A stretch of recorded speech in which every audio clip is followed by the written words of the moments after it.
Good afternoon. I'm Laura Zervis, and I'm a registered dietitian and licensed nutritionist. And I'm so happy to be here today to present a cooking demonstration and the nutrition content for Lending Hearts this month.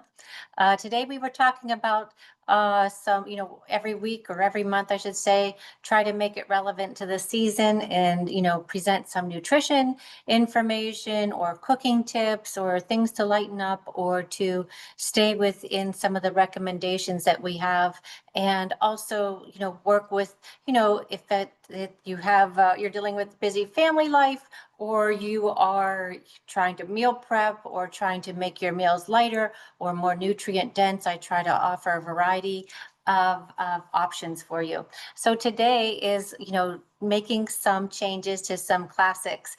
And we have, instead of mashed potatoes, we have a cauliflower mash, which I think you'll like.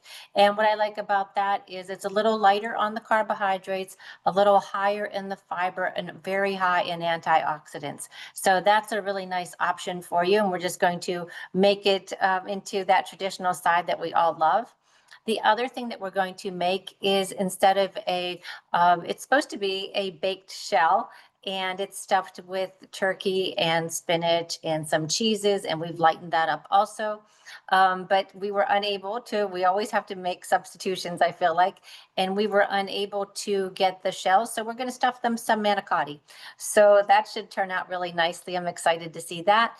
And then we also have, instead of a French fry, we have today a baked sweet potato fry, and that's very easy. Yes, you could buy them frozen, but why not just start with your own potatoes? It's so easy to do, and they come out just as crispy. So I think you'll like that. This recipe can be done. I'm going to use a convection oven today, but you could use an air fryer if you don't have that available to you. And if you don't have either available to you, certainly a 400-degree or 425-degree oven will work for you as well. It might just take a little bit longer, and maybe you need to broil at the end just to get them a little bit crisper, or to brown them out and bring out that caramelization, make them a little bit sweeter. And then the last thing that I'm making today is a protein shake, because I always get questions about what is my protein shake. Everybody wants to know what I like to do. There's so many variations. Today, I'm going to do one with pumpkin, since it's fall, and show you how I make that variation. And I love to do that, and I'll talk about why that is my choice and so much more. So let's get started, because a lot of things are going into the oven today, and it's just we're going to be very busy. So let's get started first. And I'll show you what I did a few things ahead of time, since we only have an hour. So let me adjust my camera and get what I've done so far for our stuffed manicotti. So right now on the stove, I have it going already, but let me just move that over, and I'll show you why I'm doing it, because let's open this up here. So what did so far was I just sauteed some ground turkey. And this actually, this was chicken. I was going to use turkey, but I actually like the way the chicken turns out. So what I did was I sauteed it with a little bit of olive oil and about a medium onion. This is 1 pound of ground chicken, a medium onion, and about 3 cloves of garlic. So that's all sauteed in there. And then we're going to add some spinach. So, and we're just going to let this wilt. And this is 2 cups of spinach. And if you've ever cooked fresh spinach, we know that this is going to cook down to nothing. So I just used baby spinach. I left in the stems. What I like about this is spinach is going to add a lot more fiber and a lot more to our dish. Okay, so we could steam that ahead of time. And I already, like I said, I had trouble finding shells yesterday. So 2 different places I was at. So instead of doing a shell, we're going to do a manicotti. And I cooked them for about 9 minutes. And I just put a little bit of oil on them before class. And they're just, I wanted to be able to work with them, so they're a little bit cooler. So we're just going to stuff those instead. So you can use whatever's available to you if you want to use a shell, but you could also use manicotti. And sometimes we just have to pivot and do something else. So while that is cooking, the other thing I have started for us was our cauliflower mash. So we have to get that cooking as well. Let me show you what I've done so far. I didn't do anything yet. I just have about a whole head of cauliflower in here, and I have about an inch of water, and I'm just going to put that on, and we're going to cook this till it's fork tender. Okay, so get that started. And also in the last saucepan I have back there is just a tomato sauce. And I've had that on the stove for about an hour. I just like to cook mine, and that is just tomato sauce. Sometimes I use my crushed tomatoes, which is also very nice, but I think that might be a little too thin for this recipe. So I went ahead and used a sauce. And I just have in that is olive oil, garlic, fresh basil, a little oregano, and just a few things of a few sprigs of crushed red pepper. So that'll be really nice. You want to use a good sauce. It's so easy to make our own. I have a lot of them, and all of today's recipes will be on the website. And for your convenience, lauraservice.com. Make sure I don't have anything on too hot here. Okay, or too high. So while all of those things are in the making rather, let's start our sweet potato fries. And they are right here. So I'm going to adjust my camera, and it's basically hold on one second. Let me get this lighting. We have our little cord here messed up. Okay. Sorry about that. Okay.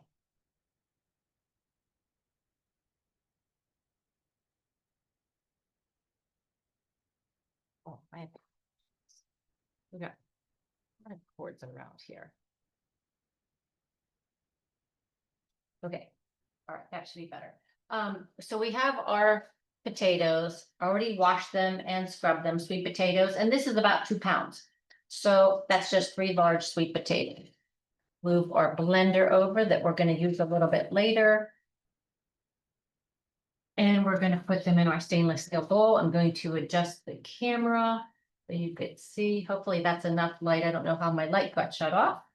Just gonna give it a little chop here, chop off both ends. And remember, if this is the first time that you've been with me, I always like to talk about some knife skills as well.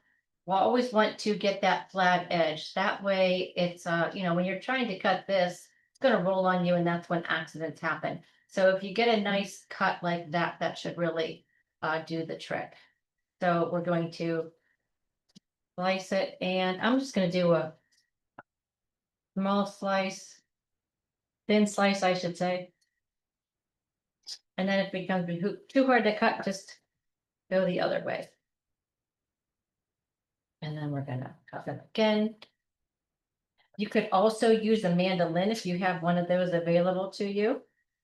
And then you could always adjust your cooking time. And you always want to wash your potatoes ahead of time, scrub them and wash them ahead of time, because if you get them too close to, if you do them too close to when you want to prepare them and you soak them in water, it is hard to dry them. So if you wash them ahead of time, then that gives them a chance to dry off. And then we just need to put our oil. If there's too much water on them, they're just going to steam and they're going to be mushy. And we want a nice crispy fry.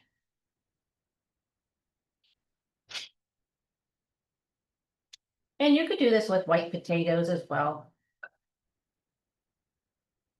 But I like to use, this time of year, I always like to use the sweet potatoes. Plus, I like to, I like to get the more vitamins. We have more of the vitamin A in here, of course, because they're orange. We also know that while they are in similar to the same amount of carbohydrates per serving, the sweet potato is a little bit lower on the glycemic index, and which means it will convert to sugar slower than our white potato. But don't that does come with there is some should say there is some contradictions to that as well, because the cooking method can actually change that glycemic index. So hold on one second here. Let's check on our spinach. And this is exactly what we want to happen. So let me move this over here and bring this over and show you. How nice, it's just wilted real nicely in there. So I like to Just give it a stir.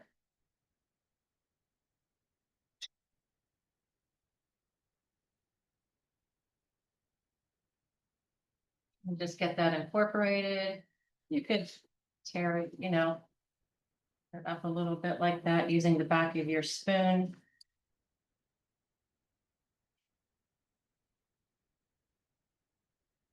And just do it till it's well incorporated. There we go. Okay. So let's just set this on here for a minute while we finish our sweet potatoes and get those in the oven, and then we will get our manicotti in the oven as well. Other potatoes there. You'll see some extra dirt on this one, so I'm just going to rinse it off, and then we're going to wipe it with a towel. I just see a little spot there. Okay. And again, make that flattage. After you make the flattage, much easier to cut, and then you could always do it that way too. And notice today that I have using my wooden cutting board, and there's a lot of talk lately about what kind of cutting boards are best. And I think if you begin working with a wooden one, you'll really like it if you haven't done so already. It's a great idea to get rid of that plastic one. And also you could see, sorry, you could see that mine is still new. Now, once it starts to if it gets to some divots in here, or there's something that gets cut, that will, you might want to replace it at that point so it doesn't harbor bacteria in there for you. But wooden cutting boards are so much nicer. They're a lot easier on our knives. They keep our knives sharper. You'll find that your cutting skills are probably a little better too on these.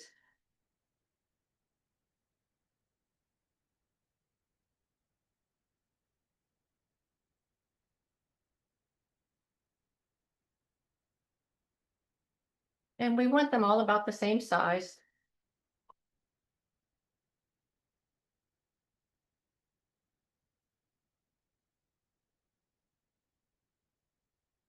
And give it a little rinse. It looks like it's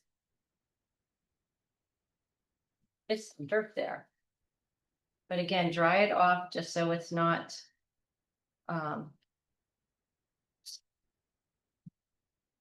going to steam for you. We want them to get nice and crisp. And the harder woods like bamboo, that's what mine is today. They hold up really well. They should last you a long lifetime. And if you take good care of them too, you don't want to leave it sitting in a sink full of water because they are porous and they will hold water. You want to clean it. You could always wipe it down with some oil if you like to maintain the shine, and let it dry. You always want to let them air dry, make sure they have sufficient air to dry. Don't put them in a don't store them wet in a dark place. That's the perfect recipe for mold development, or to get something growing there, bacteria, I should say.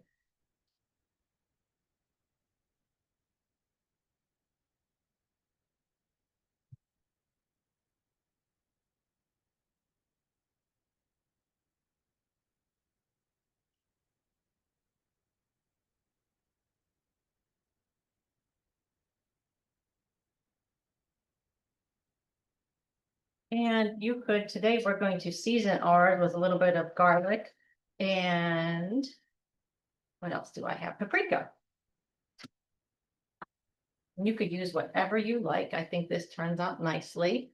So and you like to keep them uniform, right? So they cook at the same rate. So we're going to first drizzle a little olive oil on them. And then we're going to put our garlic powder. I've got about a teaspoon of garlic powder here. And about a teaspoon of paprika. And I didn't use smoked, but you could certainly use smoked as well. And we'll just stir those up and we'll get them in the oven. And cauliflower is cooking. That should be okay for another minute. Give these a stir.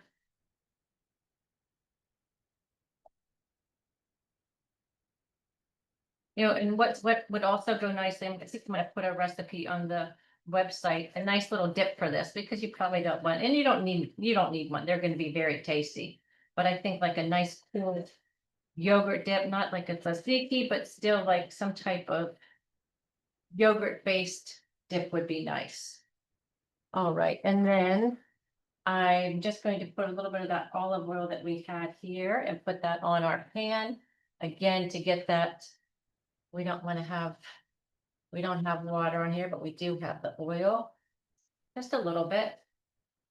And then we'll get these in a flat level. Try to get all of this out of here. So we have all our spices in here still.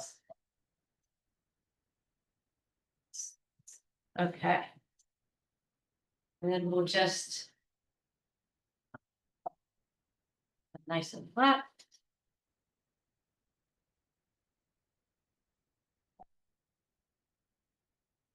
And let's get those in the oven. Okay. And we're gonna put those in, they're probably gonna take about 20 minutes. So we'll probably put them in for 10, take them out, do another 10 and just see, but we're gonna keep an eye on them.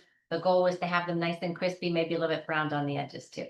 Okay, so the next thing we're gonna do is we're gonna get our manicotti started so we can get that in the oven as well. We could always do that cauliflower and the protein shake. And I'm just gonna check on our cauliflower. And it's coming along real nicely. I'm just gonna turn it down while we work on our turkey.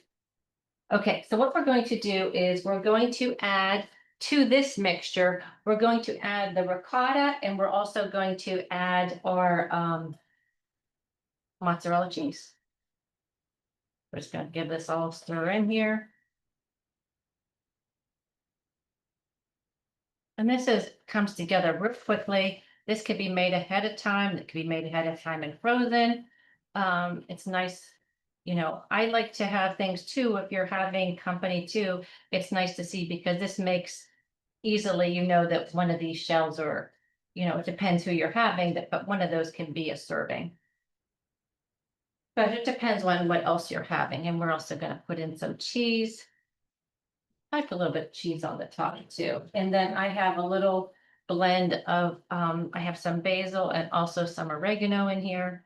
If you don't have that, you could always use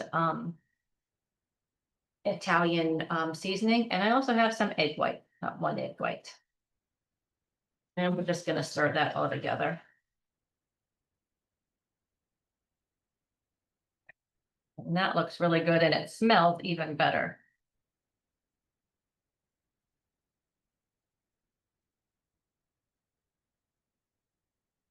And this pairs well. I mean, I would still serve a nice serving of vegetables alongside something non-starchy, like a green bean or, you know, asparagus, squash, something, anything that's in season right now. It's September here. So we have a lot of we're still showing a lot of even though that's a spring, they're still in now because the weather's getting cooler. And also any kind of squash, butternut squash. You see a lot of sweet potatoes. I also have acorn squash back here. I don't know if you could see that. And another squash that I had yesterday that I made was the spaghetti squash. So squash is a great thing to use this time of year. It has an excellent carbohydrate profile. It's very filling, full of phytonutrients. We have the orange ones, we have the yellow ones. So there's so many to choose from. So let's get started on stuffing this because I'm in here. And we're just going to see, let's set this up here. I might need like a smaller, we'll try this spoon that we have. Yeah, that'll work.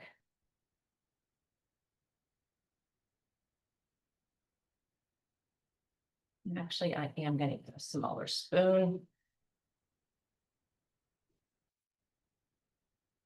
I don't want to tear here, so let me show you what I'm doing. So I'm just going to take this, and it's already getting full. I'm just going to put that inside the manicotti. Leave that in there.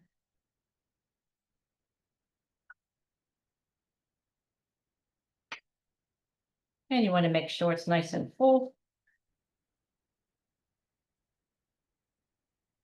There you go. And then we're just going to set that in our, I have a 9 by 13 dish here, and I just greased it lightly with olive oil. And I always like to, instead of using a spray, an aerosol, I just put a little bit of olive oil, and then I use my brush and just brush it in there. So let's get some more in here. This one's starting to break on me. That's okay. Yeah, I mean, it would have been much easier with shells, but like I said, we just couldn't find them. And I don't know if there's less demand for them. But I still think they're kind of a fun thing to have.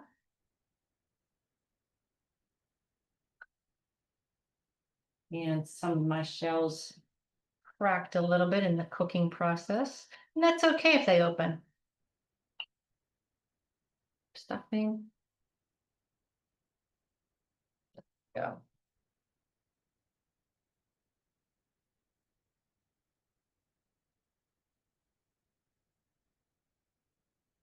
Once you get it started, it's a little hard to get it started because it sticks together. It's hard to get olive oil inside there after they're done cooking and just prepping ahead of time. They just want to stick together a little bit. We're just going to push that through. One more piece here. Push that through, and then we're just going to set this down. And another one here. Yeah, just kind of break it open a little bit without tearing it. And that since it was hard to find these, my goal was to have a whole wheat shell. So since I couldn't even find shells, I definitely couldn't find whole wheat. That would be nice to have too. So maybe experiment with making my own.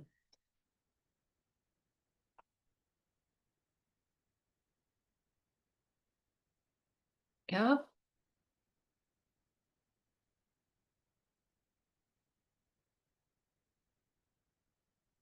And the other thing that I was thinking of too, this would also make a nice filling for lasagna to have the turkey and the spinach.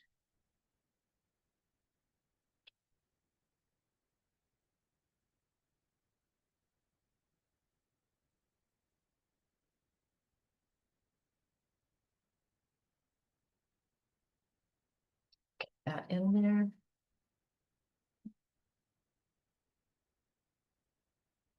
Work it open a little bit.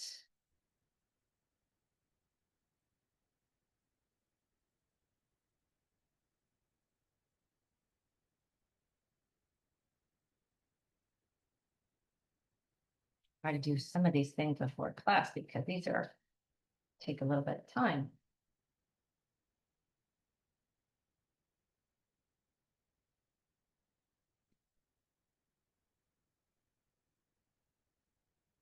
Just scoop some of this up here.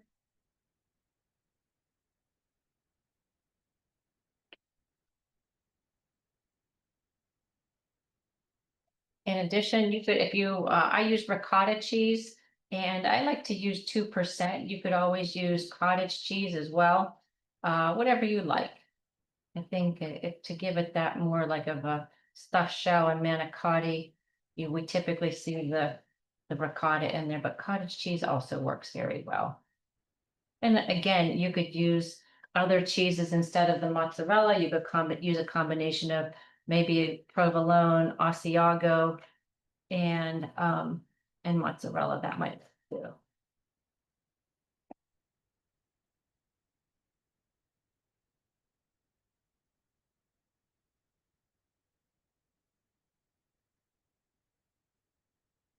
Some of this just, there we go.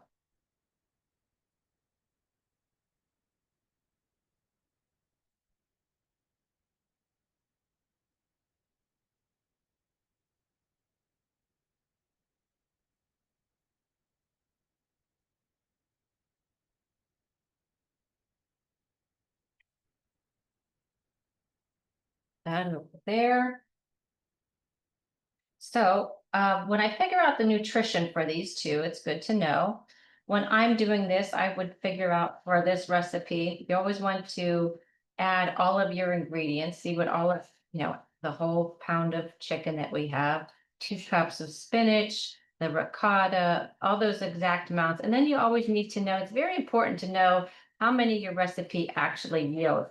So for something like this, it's pretty obvious. It's going to, we're going to end up with a definite number of shells. And if we stuff them all equally, it should be pretty close to the same.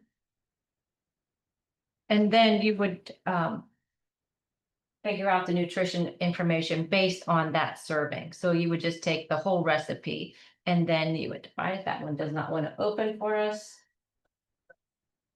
Okay. And this one doesn't either. Probably just sitting too long before class and they were tired of waiting for me. So here we go. So if we fill this one, they should be pretty equal.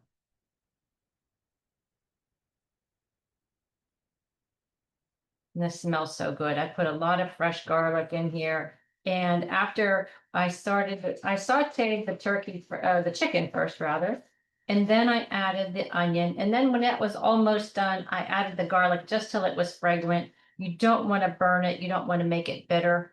But fragrant just does the trick. And then with our basil, fresh basil and oregano that I had just dried, that really wakes up all of this.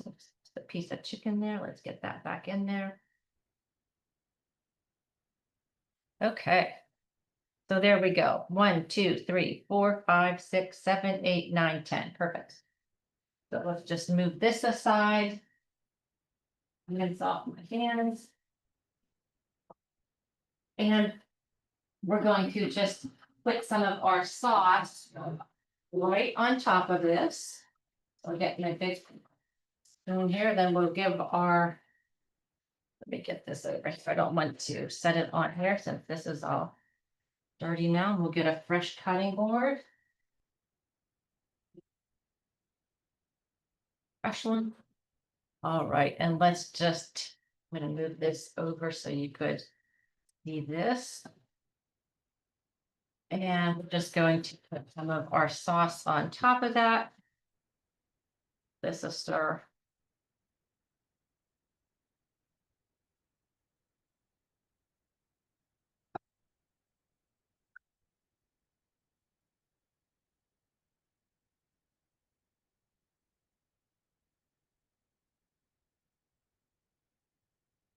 Now, certainly you could put more cheese on this.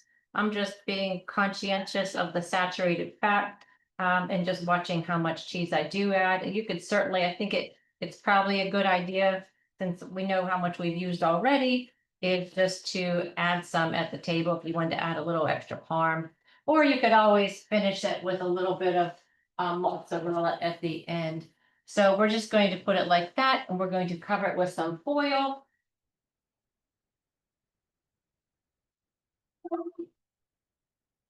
And we're going to let this cook for about 25 minutes. And then we'll take it off and just let it cook for another probably 5 or 10. So hopefully we have it done in time for our class end. Let me get that in the oven. And I'm also going to bring over our sweet potato fries. Well, let's do that. And then we could work on our cauliflower mash.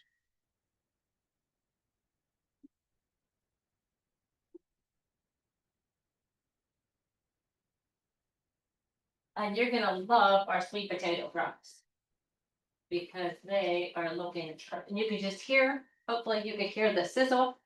I'm going to turn them over, but look how nicely they're doing. You see, you don't see a lot of excess, you don't see a lot of water on here. It's just the oil and the spices and the potatoes. And let's see when I go to, when we go to stir them or turn them over rather. Should hear how nice they are. Okay. Yes, so you can see how nice and crispy they're getting. And they smell delicious. So I don't know what spice blend you would like to use, but this one is very nice. And I'm going to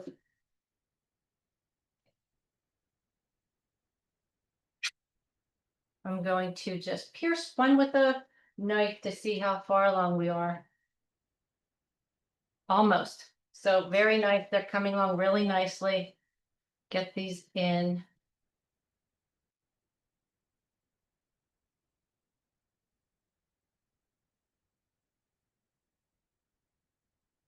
Okay. All right, now we're ready for our cauliflower mash. So let's see how that is going. And so I'm excited today. So we have the items that are in the oven right now. We have our main dish. We have a side. We also have another side with our cauliflower mash. And I think it's going to be nice because today we're going to use an immersion blender. Now we've used an immersion blender a few times in some soups that we've made. So let's look at that.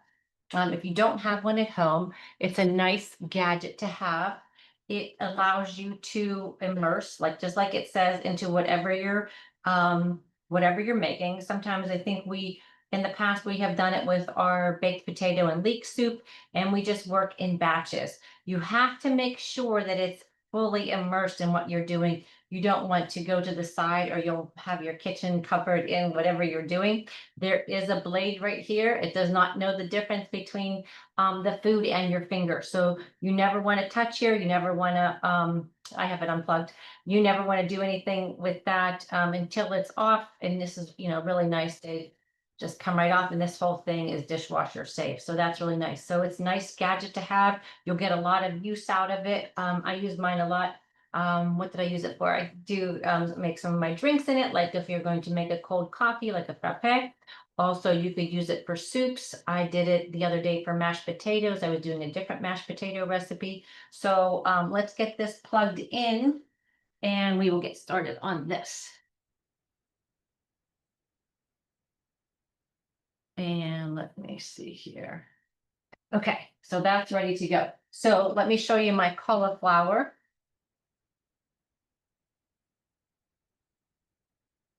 So it's done and ready to go. Yes, it's cooked really nicely. So I could see that it's well done. You could also use this with like a riced cauliflower. But right now cauliflower is in. So it's plentiful and I'm just going to make sure, yes. And you could see how easily I could just do that with a fork. Okay, couple steps to this. So first, we're going to dump this out. So I'm actually going to put it right into a colander. Tricky part is that with this and with the rice cauliflower, that it holds a lot of water. So we're going to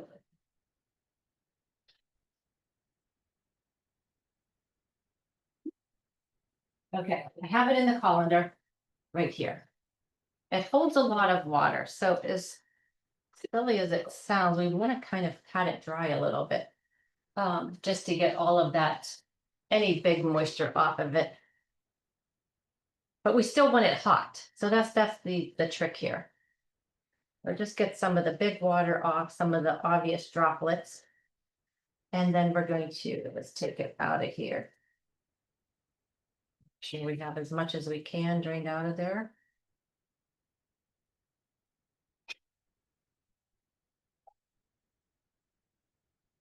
And then we're going to go back into this stock pot, just dump this out. And using this bowl too, I'm just going to wipe it out real quick, but using this one, having it nice and hot will also it'll kind of dry that up a little bit too. Okay, so we have a nice hot bowl. And we're going to put our cauliflower back in. One there. Don't see too much coming off. Okay, and I'm just going to hurry up and do that so we don't get a whole lot of water in here. So what I'm going to do next is I'm going to add, let's get our cauliflower prep. Oh, I forgot to mention, this is a really nice add to this one as well. So before class, I did a lot of prep today because there was just too much to do during class. So let me just show you the prep for this and we will move our ricotta mixture aside. So for the prep for this, we have the cream cheese. And then we have a little bit of Parmesan, about a quarter cup, just a tiny little pinch of chicken base. And then here is what I think is going to be the game changer. This is garlic. And I did this before class. And all I did was, it's nice if you have a ceramic garlic maker. I did have one. It had a little, it's terracotta and it's glazed and it had a little tiny chip on it. Once it has a chip on it, you can't use it anymore. So you have to get a new one. So the little hack on that is just to use a piece of aluminum foil. So what you do is if you are using the whole garlic bulb, what you would want to do is cut off the top and expose, I would think, I would cut this off right here, right here. When you're only using a couple of cloves, you don't necessarily have to do that. So then you just sprinkle probably about a teaspoon of olive oil, and then you seal it very tightly. That's what the, excuse me, that's what the ceramic cooker does. It seals it nice and tightly. Or you could put it in your foil. I'm sorry, all that garlic is coming out and then the paprika. What you want to do is make sure that it's sealed real tightly. This we are steaming, it's roasting and steaming. So let me see, I might need a little knife here just to get this out. Why we do that at the top is it makes it very easy. It just squeezes right out, but we're just going to go like this, make a little, and you could just see how nice and soft that garlic is right there. We're just going to put that right in with our cauliflower. And I do this to my mashed potatoes all the time. It takes it up a level and you don't need to add as much, butter and other things or salt. I mean, this really, it just makes it taste so good. And it goes with, I would say 90% of what you would be having mashed potatoes with. Garlic mashed potatoes go very well. And another thing that's nice to do with this, as you can see, I'm just going to pinch it so you can see how soft it is. It's almost like a mashed potato already. The other thing that's nice to do with this also, if you put that whole bulb of garlic in there and you cut the top off, then you could just serve that. We should do that one time for class. You could just serve it with that, with some nice crostini or bruschetta. And it gets, the garlic taste changes. You know how it's hot when you eat it raw. There's so many different ways to eat this. It's very hot and spicy when you eat it raw. But when you cook it, it really releases those flavors and it gets very sweet. So afterwards you might be tasting it, but while you're eating it, it's very sweet and very enjoyable. So that's something nice to spread on like a crostini or a bruschetta or anything like that. So let's go ahead and add everything else while it's important that this is hot. So I really need to close my mouth and keep on going. So we're just adding our Parm cheese, a tiny bit of chicken base just to give a little extra flavor. And I'm using a low fat cream cheese. And let me move this aside. And then we'll take our immersion blender and we are just going to keep working in small batches. And that's why I just kept everything in here. Number one, it's hot. It should soak up any excess liquid that was in there. The other thing is you can't do this in your serving bowl. You could hurt your serving bowl. It's probably too shallow. Everything's going to go flying over the place. You need a very like a deeper stock pot where it works really well. And this is, we're not going to hurt the bottom of this. So I wouldn't recommend doing this on glass.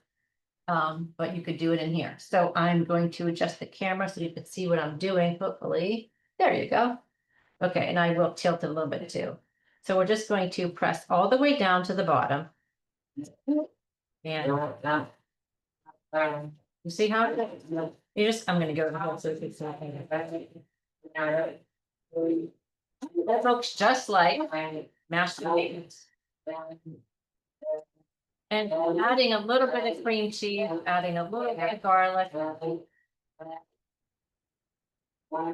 And we'll see how when we're done here, how nice it's gonna be.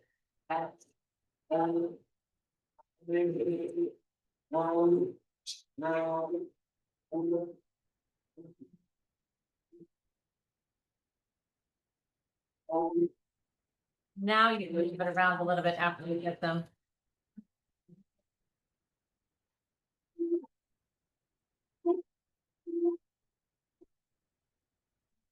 Trying to get that cream cheese in here.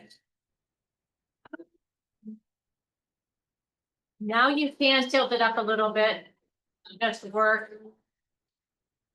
But you could see right here, I don't know if you could see it, it is the consistency of mashed potato.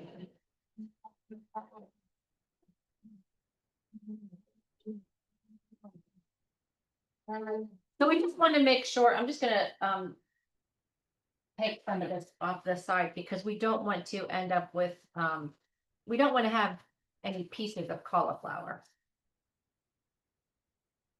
So let's just give it rounds here, and we want to make sure that we get this all incorporated. So I'm just doing this just to make sure we get all that chicken bacon and all of this.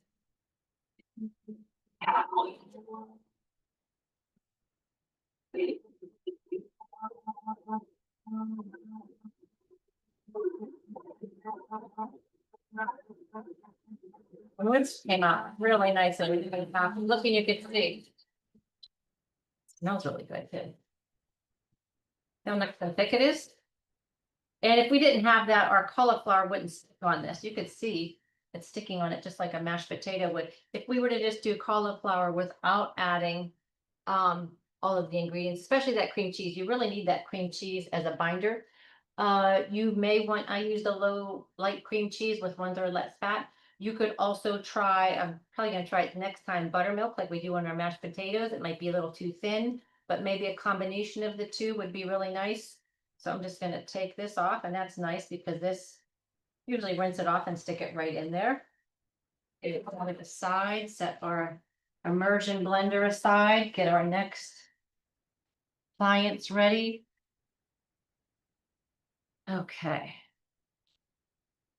So this is really nice. And let's put this in our serving dish.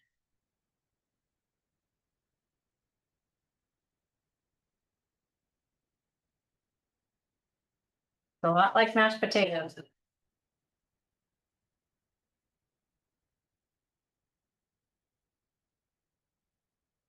at that. And it smells amazing.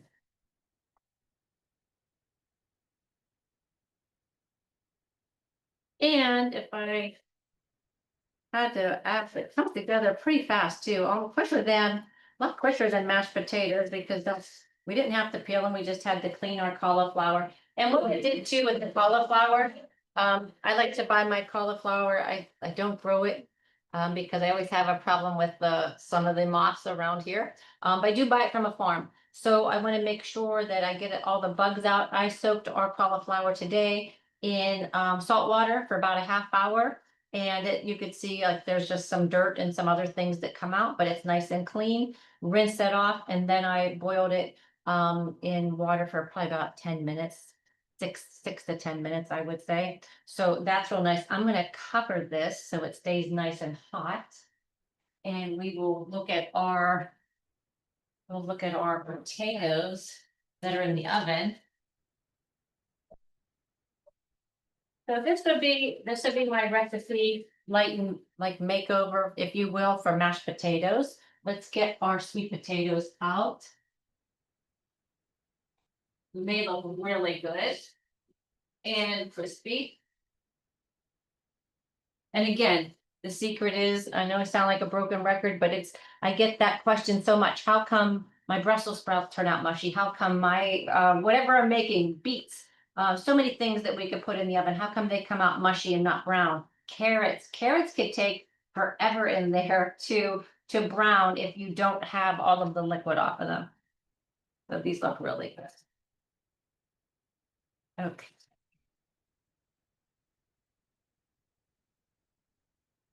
And they're crisp, and they're also, they are cooked well. So I'm going to leave them in there just a little bit. I'm going to put them on another rack, and I'm going to move our chicken, keep calling it turkey. Okay.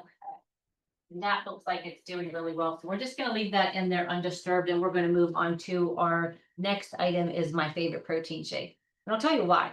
Because I like a nice, oh, and I forgot one ingredient. I like a nice thick shake. And I don't like to rely on a banana. So if you remember, a banana has half a banana. So that's our serving size. So when we think about fruit, I'm just going to use our dirty cup from our ricotta. A serving of fruit, or a unit of fruit, if you will, would be a cup of berries, a small apple, that's about 2.5, 3 ounces of an apple. Um, half a banana, about 2.5 ounces. All of those have 15 grams of carb and 60 calories. Maybe they have 14, maybe they have 61 calories, maybe they have 59, but all very similar. The big difference is the berry family has a lot more fiber and a lot less sugar. The banana has a lot of sugar and is pretty low in fiber. The exact opposite, and the same with the apple. So while I like a thick shake, I don't want all of the sugar because that could give you up to maybe 12 grams of sugar for that half a banana. And the recommendation for sugar is no more than 100 calories a day should come from added sugar, even though that is coming from fruit. And then fruit is, I don't want to say that fruit's a bad thing. It's not. So please don't get that message. But at the end of the day, all of that sugar does add up and it is sugar. So it could cause inflammation in our body if we have achy joints and pain. It could be from too much sugar. Not that you want to cut out the banana, but you want to cut out your other sugars and get the good things in first. The banana would, so what I'm saying is to cut out like added sweets, like added sugar in our beverages, or added sugar in sweets and commercially baked goods and baked goods in general, the cookies, pies, and cakes, those kind of things. So let's get so bottom line, I like the pumpkin shake because it cuts on the sugar. It gives me a lot of vitamin A. It gives me a lot of fiber, and it just balances out and it makes it nice and thick, and it's a nice treat. So let's bring our blender over here and our ingredients, and I'll tell you why I use them all. So, and I left 2 ingredients in the refrigerator, and I'll tell you why.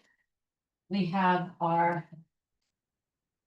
leave the pumpkin in the refrigerator so it's nice and chilled. So I like to just open up the whole can, and I just use, excuse me, pumpkin puree, not pumpkin pie filling.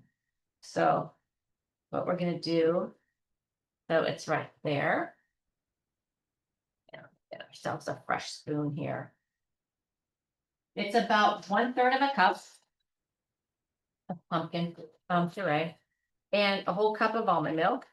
So I like this brand, and there's many brands that you could use. What is most important is the calcium. So I chose this milk to help me meet my calcium goals. And you could see that 1 cup has 450 milligrams of calcium. I need 1,100. So this gets me, about little less than halfway there, 1 cup of it. So that's nice to know. And then I know that how I know what else I could drink throughout the day to make up the difference. And at 30 calories, that really is a great way to get your calcium. So that is why I like to do that. I always keep that cold. About a 1/3 cup of our pumpkin puree. I always add that next. And then I use a protein powder. This particular one is plant-based. That's what I like best. That's what agrees with me. You could use whey, whatever is, fits your nutrition prescription. But this one is very nice. It has 20 grams of protein per scoop. So that's why I like this one. And I like to use a vanilla flavor. So whatever vanilla that you like to use, I would recommend that. A teaspoon of cinnamon. A little dash of nutmeg. And some chia seeds. So if you remember, we always talk about chia seeds all the time. They're really rich in the omega-3 fatty acids. And we're going to use a teaspoon. And I like that. And I'll tell you, let me see. There we go. So I will tell you it's 2 tablespoons. So 2 tablespoons will be too much of this. So 2 tablespoons, 130 calories, 11 carbs, 9 fiber. So a net carb of only 2. So that is really nice. No sugar, and obviously 4 grams of protein. And it doesn't tell you there's also 160 milligrams of calcium in this. So if I were to use the 2 tablespoons, and you're welcome to try it, it's just a matter of preference. And it does give us little iron, but that does give us the omega-3 fatty acids. A whole tablespoon gives us around 2,300 milligrams of the ALA type of the omega-3 fatty acids. So it's not the fish source, but it's still very good. And it's a great way to get it in. So that is all that I put in my shake. Get my little thing. And I like this particular one because it's, I'm not getting the whole, not getting the whole thing dirty. You know, those large cups on this. That's why I like to go with these ones. So I put everything in and it's going to get loud. I'm sorry. Just turn it on.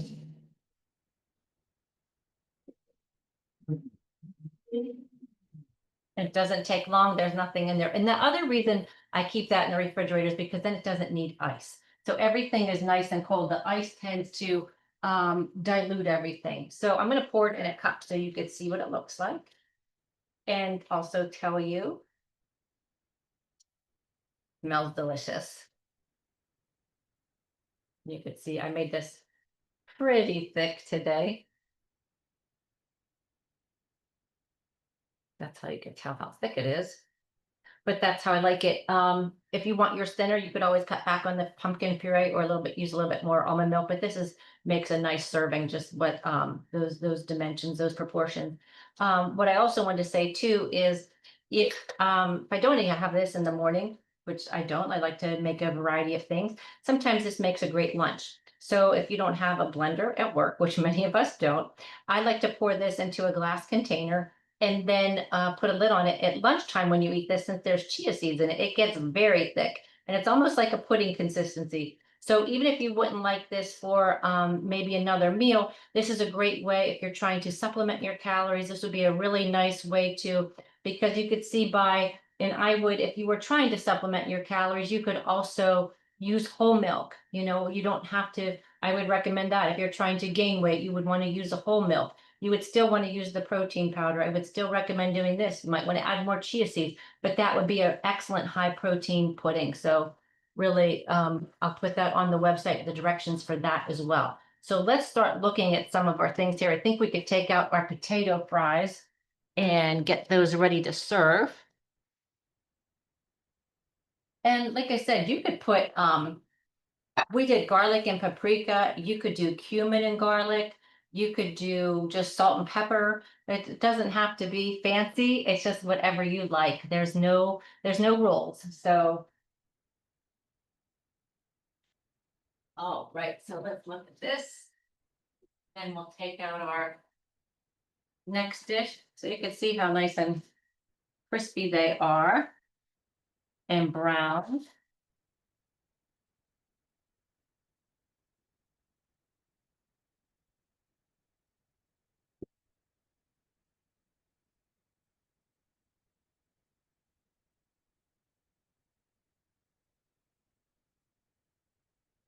And like I said, you could see how nice and brown they are. This could be done in the air fryer. This could be done in the,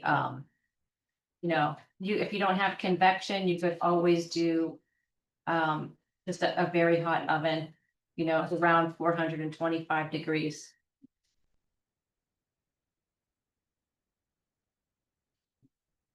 And we use very little oil on this, so nice treat. What's nice about this versus a sweet baked potato is sometimes we want to add other things to that, like maybe the butter or cinnamon, or sometimes you see brown sugar at restaurants too, they'll give you that. And when we're missing out on that potato, this really brings out the flavor of the potato. It brings out the sweetness naturally. I think that you're going to find, I mentioned like you might want to put the yogurt dip with this, but I think you're going to find that they're really stand well on their own with these seasonings. So let me just put this aside and we'll look at our manicotti.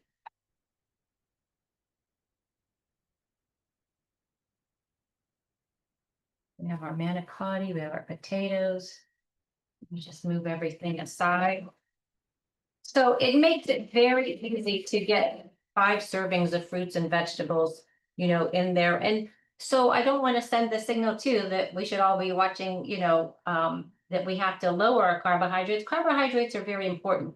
and they should come from, good sources like our sweet potatoes, like quinoa, like our vegetables, like our fruits. We just want to watch out for those refined ones, refined flour products, white flour products, commercially baked goods, those kind of things that could cause inflammation in our bodies. So, highly processed foods, I should say too.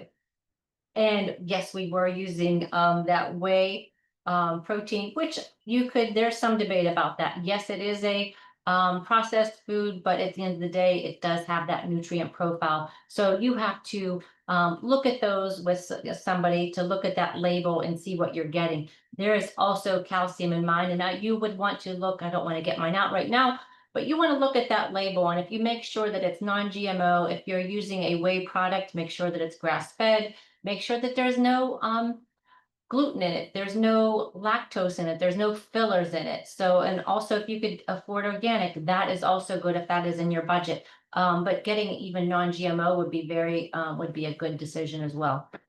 So you just have to read that label and make the best decision, for your nutrition goals. So let me get out the manicotti and see how that looks.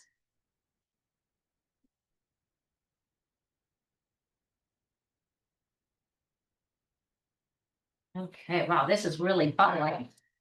And we need to really probably throw this in for another 5 minutes uncovered, but let's take a peek. Really piping hot. That looks amazing. So it's nice and bubbly. So at this point, we could put a little cheese on it. I don't know if I am or not. I kind of like it the way it is. But I am going to put it in there just to get it a little bit crusty for probably 5 minutes, but it's going to be delicious. And let me see if I could take one out here and put it on a plate for us.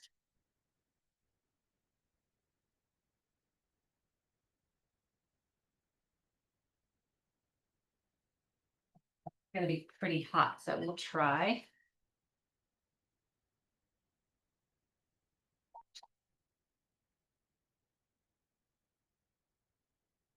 That looks really good.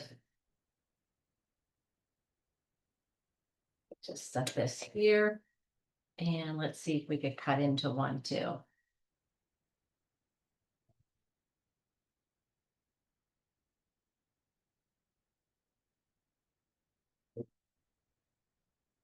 Okay. Right. And let's cut into this and see how it looks.